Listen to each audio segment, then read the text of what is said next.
Hello, আপনি উজ্জ্বল Times news ঝাড়গ্রামের বর্তমান খবর দেখছেন। আজ বিশ্ব দিবস, আদিবাসী দিবস। মুখ্যমন্ত্রী মমতা বন্দ্যোপাধ্যায় ঝাড়গ্রাম স্টেডিয়াম থেকে সারা বাংলার মানুষের জন্য নানান ধরনের সুবিধাপ্রাপ্ত ভবনের উদ্বোধন করলেন। এদিন হুগলি জেলা প্রশাসনের পক্ষ থেকে পান্ডুয়া কাকলি প্রেক্ষাগৃহে আদিবাসী দিবস পালিত হয়। প্রথমে মুখ্যমন্ত্রী মমতা বন্দ্যোপাধ্যায় ভার্চুয়ালি বক্তব্য রাখেন, তারপর হুগলি জেলা প্রশাসনের তরফ থেকে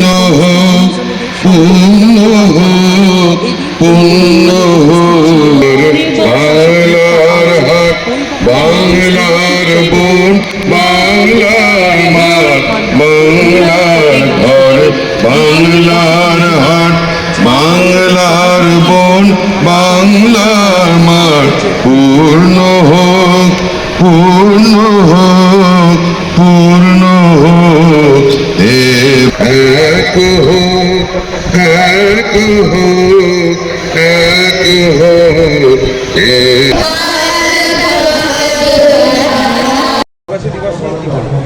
আজকে রাজ্যের মুখ্যমন্ত্রী ঝাড়গ্রাম থেকে ওপেনিং করলেন, অনেক কিছু ডিস্ট্রিবিউশন করলেন, অনেক কিছু ওপেনিং করেছেন। আমাদের জেলাতেও আমরা পান্ডুয়াতে আমাদের জেলারটা হচ্ছে বিশ্ব আদিবাসী দিবস। এরপর আমার ব্লকে যাচ্ছি, আমি পূর্বাতে যাচ্ছি, অন্যান্য নেতৃবৃন্দ আছে। কি বলবেন এই বিশ্ব আদিবাসী দিবস? বিশ্ব আদিবাসী দিবস আমাদের জেলায়, এটা হেডকোয়ার্টার পান্ডুয়াতে হচ্ছে।